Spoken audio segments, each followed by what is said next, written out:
Good morning, church. It's good to be here today. I was talking to Scott earlier this week and was talking about you and the church and the moment that we're living in. And as he shared, I had, church like this asks you a long time ahead of time, what are you going to be talking about? And you do your best to tell them. But as I was talking to Scott, and he's really got a heart for what God is doing here on the other side of this global pandemic and the moment in which we're living. The stakes are high. And I woke up the next morning just with another message, really, that I sense the Lord has for today. So it's not our relationships are the mission, even though that's still true. I'm calling this message Miracle Seeds. Okay, I brought some seeds here. And you're going to come up later in the morning to the altar rail, and I've made a bit of a mess up here.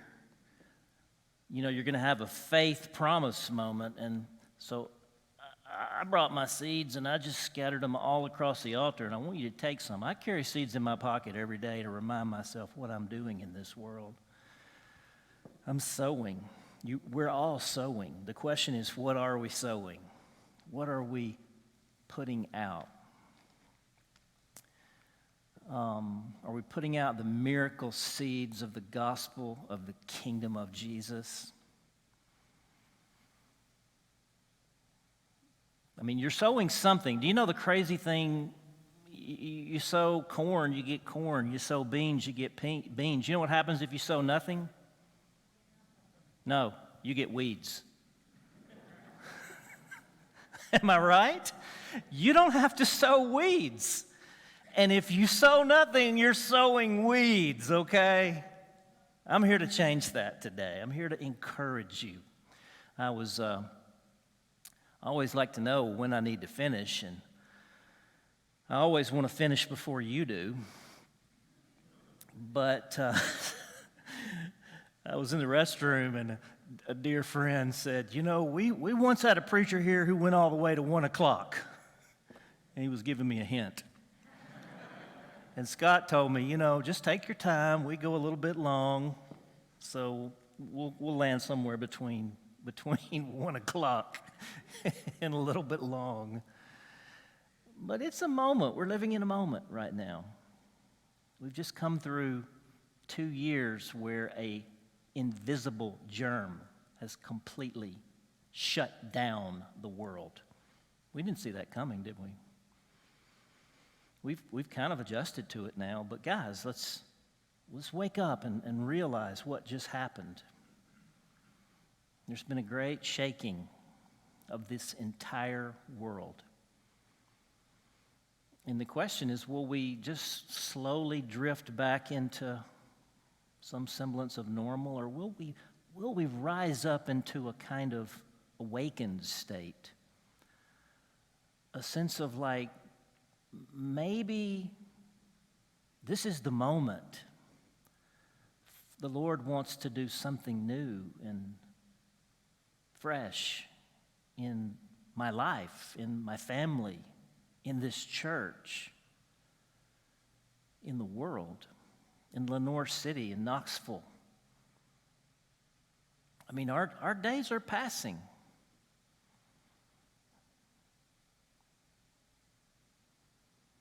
I just always want to say, wake up. With Paul in the scriptures. Wake up, sleepers, and rise from the dead, and Christ will shine on you. In fact, I want you to say the second part of that. This is the way I'm going to keep you awake through this sermon. If I see you drifting off, I'm going to say, wake up, sleepers, and rise from the dead.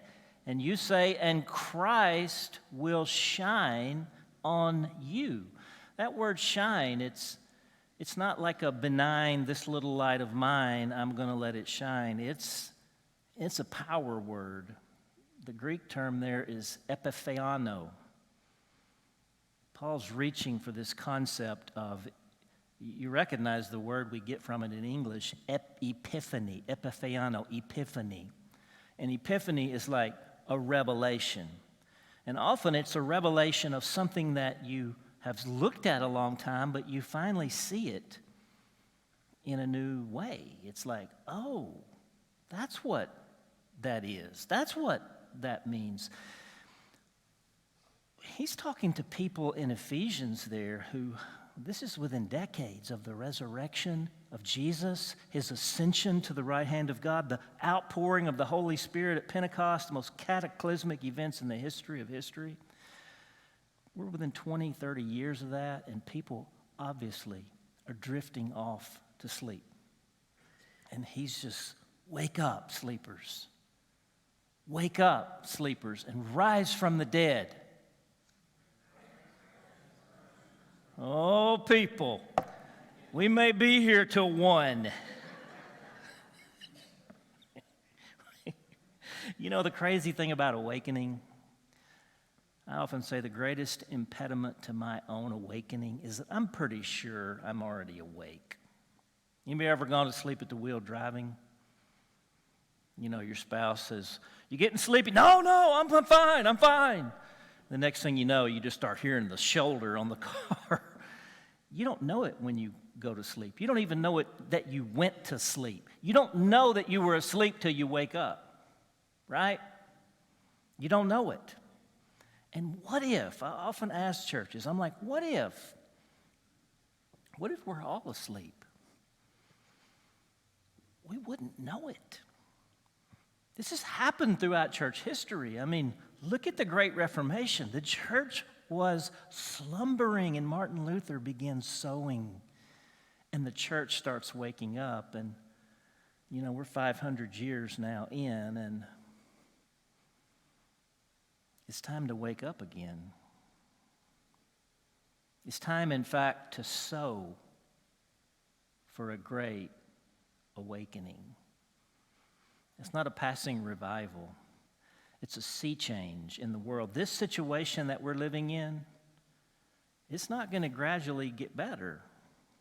It's going to take an intervening move of God through His Spirit that is sustained over decades.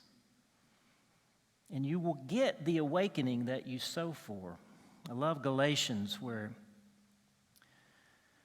Paul says, do not be deceived. A person reaps what they sow.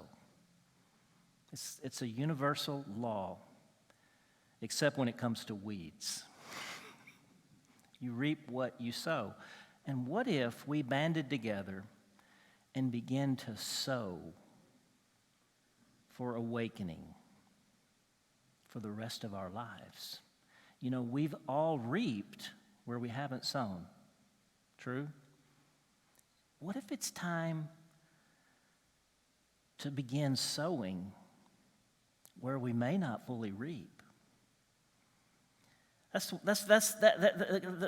want to talk about seeds, okay? Miracle seeds. There's a great story Jesus tells when he wants to talk about his kingdom. He's like, how can I get this across to these people? How do I get across my kingdom? And he reaches for seeds. And he says, you know, there was a farmer who went out to sow his seed. A farmer went to sow. Everybody gets farmers, right? How many here got a farmer in your past? I better see every hand. We all come from a long line of farmers. I grew up on a farm in southeast Arkansas.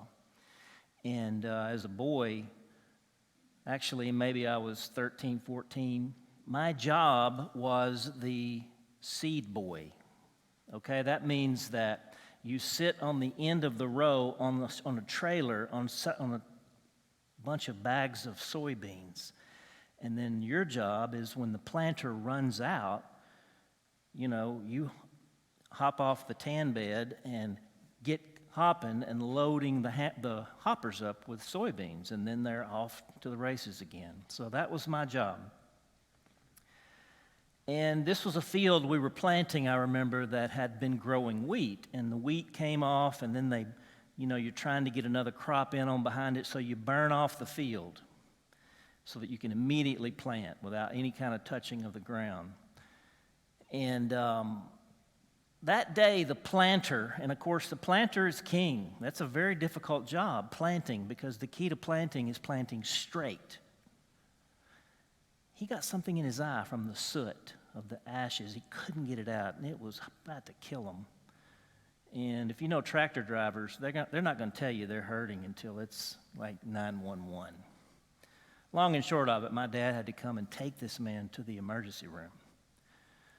And because planting is a narrow window of time when the moisture is right, you've got to get it in the ground. There was nobody else there. Guess who became the planter that day? You're looking at him, the bean boy. Never planted in my life. I knew how to drive a tractor, which wasn't the half of it. So I got up there, and I mean, it just had to look like planting while intoxicated. Just weaving around with that tractor, no telling what was happening. I'll tell you the end of the story as I finish today, but all this to say is that God is a farmer. You heard our text today. I am the true vine, Jesus says, and my Father is like a farmer. No, he didn't say like a farmer. He didn't use a metaphor there. He said is a farmer. In fact, how does the world begin? It begins with a farm. It begins with a garden. What are the image bearers of God made out of? Dust, dirt. We are dust and breath. The metaphor, and again, I don't believe it's a metaphor. I believe it's actually a medium, that God is telling us something about how he works. It's not just like, well, these people can understand seeds and dirt and farmers. No, there's something about farming where you know that as a farmer, you're going to work really hard. And at the end of the day, you know, despite all the hard work you've done, it doesn't depend on you. It depends on God. I mean, think about a seed. Have you ever thought about, like, from this little seed of corn? That's why I want to get this in your hands. You got to take some of this, okay? Because they're going to have to clean it up if you don't. From this little seed, we take this for granted, but you put it in the ground and it gets some water on it, some moisture, it'll sprout, and something will grow so powerful that it will break the ground above it and come up out of the ground, and it will form a shoot. This thing will grow, this little thing right here will grow 6 feet high. And then it will put on all manner of leaves and foliage. And it will produce an ear of corn. I mean, think about this, guys. This is kind of where you want to say, wake up, sleepers, and rise from the dead. Because this is a miracle. Jesus is actually using a miracle to teach us a much greater miracle. So this little seed produces an ear of corn. How many kernels of corn you think are on an ear of corn?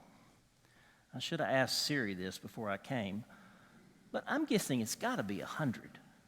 I mean, a lot. And then that can be eaten. It can be, and then it will become actually seed. It can be resown again. He's saying a farmer went out to sow his seed, and then he begins to tell us about some of the seed falls on the path. 4 places the seed falls. The path falls on the rocky ground, falls on the thorny ground, and then it falls on the good soil, he calls it, the pay dirt, let's call it. And so the seed that falls on the path, you remember what happens to it? Birds carry it away. He says that's what it's like when somebody hears the gospel of the kingdom and they don't understand that immediately the birds just carry it away and they're moving on. Back to their iPhone, right? Some of the seed falls into the rocky soil, and it actually starts to grow. But because the ground is so hard and fallow, it can't take root, and the sun comes and scorches it. Jesus says that's what it's like when a person deals with hardship and actually hardens. You know how hardship and suffering can either open you up or break you down. It can harden you. We've all known that in our lives. And then he said some of the soil falls in the thorny ground, the weeds. And it takes root, looks like it's going to do something, and then all of a sudden it's just choked out. And Jesus compares this to like the cares, the deceitfulness of wealth, all the stuff going on in one's life, their ambitions, all this. It chokes out the seed, and it doesn't produce any fruit. And then some of the seed falls into good soil, and it produces a harvest, he says, of 30, 60, even 100-fold. And then he says after that, she who has ears to hear, let them hear. You know, that's Jesus' way of saying, wake up, sleepers, and rise from the dead. He's like, I'm about to pour revelation out on you. He's like, open your hearts. Don't let these. He's really saying, how about you? What kind of soil's going on in you right now? But the secret's not the soil. The secret's not even the sower. The secret is in the seed. And here's the thing. This work of sowing has a very high fail rate, right? 3 out of 4 seeds amount to nothing. Now, 2 of those 4, you actually think they're going to come up and do something because they grow, and you just have to watch them fade away. We've all seen this in our lives. So 75% fail rate. I mean, this is why preachers quit, okay? This is why we're happy to have missionaries, right? This is discouraging work. But one out of every 4 seeds, home run. 30, 60, 100-fold. You know, the thing that I want to say to you guys on this Mission Sunday, there's missions, right? That you were introduced to a series of mission people. Let's call them super sowers, okay? They're people whose life has risen to this is their vocation. And what this Sunday is about is it's like they're backing up the planters to the seed truck, and we're going to load up their hoppers with seed. That's what the faith promise is about. That's what you're going to come to the altar at the end, and you're going to trust. This is not a money promise, okay? It's a faith promise, a very different thing. Money is simply an emblem of faith. And we got to keep that understanding. This is about putting something into God's hands that can become multiplied. So there's missions, and you guys are a very good church. You're like, you know what? We're supporting a number of these operations all over the world. They're doing great things. But then there's the mission, singular, which is the great need of awakening, is that every single person in this room wakes up to the fact that I have a mission in this world. I'm a sower. And it's not about being a religious person in the world. It's about being an extraordinary person of a otherworldly kind of love that is not only transformative of your environment, it actually is contagious. You know it when you see it. That's what the invitation is. Yeah, we're going to load these hoppers up. We're going to put seed into missionaries' hands because they're going to do it 24/7. But most importantly is that we want to wake up and we want to get seed. I mean, I keep a bowl of seed on my desk, and it's almost like a meditative exercise. I just run my hands through it all the time, on the phone, on the computer. You say I'm about to put a handful in my pocket right here. A lot of times I'll just carry seed with me and just throw it out like that. That's what we're doing when we go out into the world. You know, what we want to do as Americans in particular is we want to be efficient. We're like, listen, show me where the good soil is, I will sow there. Gospel of the kingdom is not efficient. It's extravagant. It's everywhere all the time. It's almost reckless. It's like, you know what? There's no chance right there. There's not a chance in you know where that's going to work. Let's put some seed over there. I'm sorry, Scott's going to have to clean this up. But you're not going to forget it, okay? It's going to be another 47-second moment here. Let me tell you the math here, how this works. Let's just say that somebody here would like to give $1 million to Seedbed. I'm sowing. I tell my team all the time, guys, we're not fundraisers, we're fund receivers. And people have given us $1 million. It's happened. It's extraordinary. Here's what's going to happen to that money. Okay? You can take $250,000 right off the top and burn it. Well, no, don't burn it. Put it on the path, because you know what happens when birds eat things? Passes right through them, right? Out the other side. That seed will come up somewhere else. That's how God takes what was meant for evil and turns it to something good. But it's gone. It's going to not produce anything, really. $250,000, we're up to $750,000. You see the donors just walking out now, right? The next $500,000 is going to look like it's doing something. Like, man, that's working. That ministry's doing good stuff. Look what's happening. That seed is producing, and then this is the rocky soil, and this is the thorny ground, and it doesn't produce, right? We are now $750,000 of the $1 million that you just gave gone. It's gone. Now, that last $250,000, let's just average the yield, 30, 60, this 100, let's call it 60. You know what that $250,000 returns? $15.5 million. Okay, who won't take that? You don't get it by buying that stock. You get it by sowing the seed everywhere. This is how the gospel works. This is how the kingdom spreads. It's the Babe Ruth principle. Do you know that Babe Ruth, everybody knows him, that he was the home run leader of all time, right? You know what people don't know about him?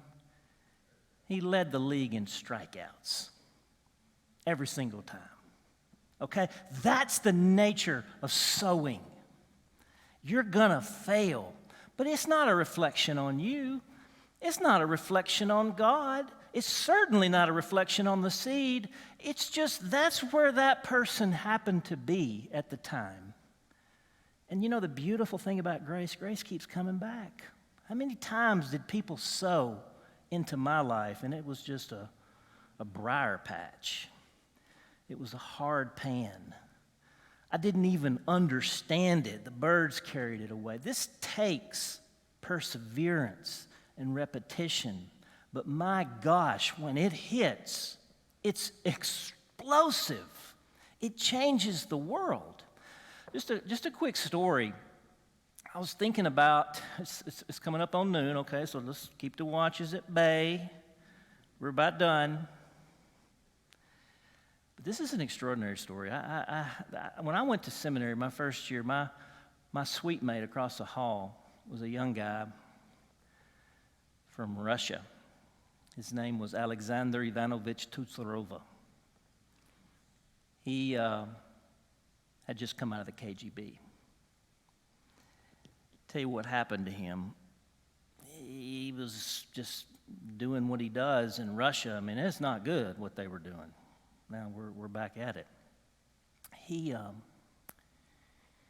said, my wife was a Russian instructor. She taught Russian to English people, business people.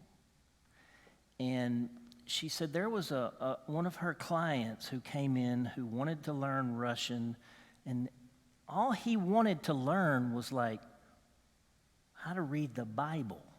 Okay, now they didn't believe in God. There was, there's 70 years of state-sponsored atheism in Russia. And she's trying to teach him, they don't have a Bible, but she's a translator and she's a language teacher. She's teaching him how to read the Bible in Russian. And Sasha, right, you don't want to say Alexander Ivanovich Tutsurova too many times, so they call him Sasha. Sasha in the next room starts overhearing these lessons. And the seed takes root in his heart, overhearing their conversation from the Word of God. And he becomes a Christian. Okay, renounces the KGB. And, this is the period in his life when Gorbachev was emerging, and perestroika, and glasnost, and all the new openness was happening in Russia. And soon what's the sort of nuclear arms race was in its apex in those days. And this is when the Berlin Wall comes down, and communism actually fails, and the Soviet Union crashes, an unthinkable thing. And Sasha wants to go to seminary. Okay, where does he go? He figures out where that turns out to be a missionary in his home learning to speak Russian by reading the Bible with his wife. He's like, I want to go to that seminary that he went to. That's Asbury. That's where I went to. That's where Scott and Kate were. That's where we went. And so he turns out to be, there's such a long story I could tell you on this. It's extraordinary. But I remember, Sasha could hardly speak English. And he's telling me his dream, his vision, his calling from God. He says, I'm called to plant a seminary in Moscow. He said, because you can be sure that the curtain will go back up. He said, it is a matter of time. The curtain will go back up. Russia will close. He's saying this 25 years ago. And he said, my goal is to train as many pastors as I can in Russia so that when the curtain goes back up and the missionaries from the West are expelled, we won't miss a beat. I talked to Sasha just the other day. He's gotten trapped in the United States because he was here when all that happened. We've stayed in touch all these years. He's trained thousands of ministers in these 20 ensuing years. And they are rolling through this country. I came to know another. He's the president, Sasha, the president of the Moscow Evangelical Seminary. We need to get him on the mission roll. He needs to back his planters up here. But I'll tell you about another one I've gotten to know in the midst of this present disaster.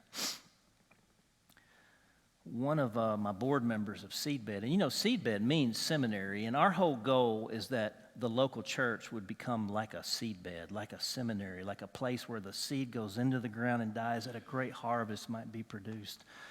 Not becoming academics, but becoming like awakened. Well,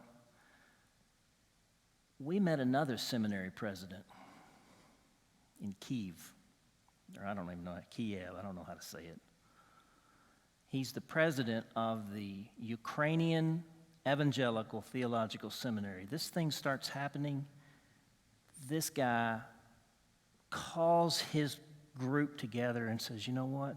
Classes are canceled. Kingdom is in.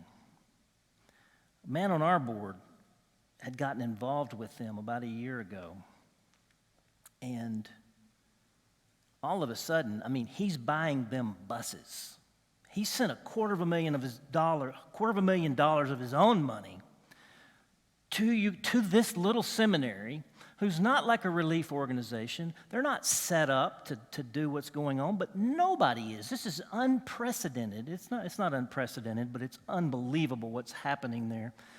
He buys them a bus. They start evacuating people. They start traveling around the country collecting diesel, gasoline, bread, water, food, generators, and they are now moving all about that country, sowing. They are sowing the miraculous seed of the kingdom of God through these cities, like Busha, I think is the name of one of these cities that's just been decimated. I mean, the stories he told us, I won't even tell. I mean, you watch the news, but when you hear it from somebody there, we were on a Zoom call with him the other day, and he's just telling us about how so many people couldn't get out of there, particularly elderly people, and they are starving to death. And he said, this is so basic what we're doing, day in and day out. And he said, we went to one little place, and we came across this 90-year-old woman who was so grieved. It was her 90th birthday. And she just couldn't believe. I mean, this could be just like any 90-year-old here. This is just like what's happening. It's just like there is here. I mean, this wasn't supposed to happen. It'd be the same kind of thing as it happening here. She was just heartsick that she was celebrating her 90th birthday in the midst of this utter devastation. And, you know, they were going about their work, and they prayed with them and talked to them and helped them. He said, the next day we were going back through there. We took a birthday cake. They took a birthday cake in the middle of this war zone, and they celebrated her birthday. That's the gospel of the kingdom of Jesus. That's sowing for awakening. That story will be told everywhere the gospel's preached in time. We got to wake up, sleepers, and rise from the dead. He's revealing things. I've got to wrap up here. Okay, we're coming up on 1 o'clock. Y'all didn't even know how long that took. I'm kidding. You're going to be first at the buffet. Don't worry. The Baptists will be there later. But guys, sowing, those are massive. Those are ordinary but super extraordinary stories. But it comes right back to our home. Every single one of you, you have it's almost like a DNA of your thumbprint in your life. It's like you have a context, a unique context. It's made up of your circles of friendships and acquaintances and people you sort of know but don't know, and who they know, and your work and your church and your school and walking down the street. You have a unique context that nobody else has. Nobody else has. And it's like you've got to start carrying seed with you. And this is not like you got to tell everybody about Jesus. Well, you know what? You only need to tell people about Jesus when he says, tell them about me. But there's a lot of showing that needs to happen along the way. There's a lot of credibility that needs to be built up. There's a lot of ordinary love and sowing stories that need to happen. You know, back in my little town, Franklin, Tennessee, I grew up, like I told you, in Dumas, Arkansas. Man, and when you drove down the street, you waved at everybody. Y'all ever remember towns that were like that? It's not anymore, is it? Nobody waves anymore. So you know what I started doing? I started saying, you know what, how am I going to sow everywhere I go, into everyone I meet? I'm going to start waving at everybody. So I'm driving down the street now every day. I wave at everybody I see, just so they'll know somebody's seen them today. Most people aren't seen. I'm just waving.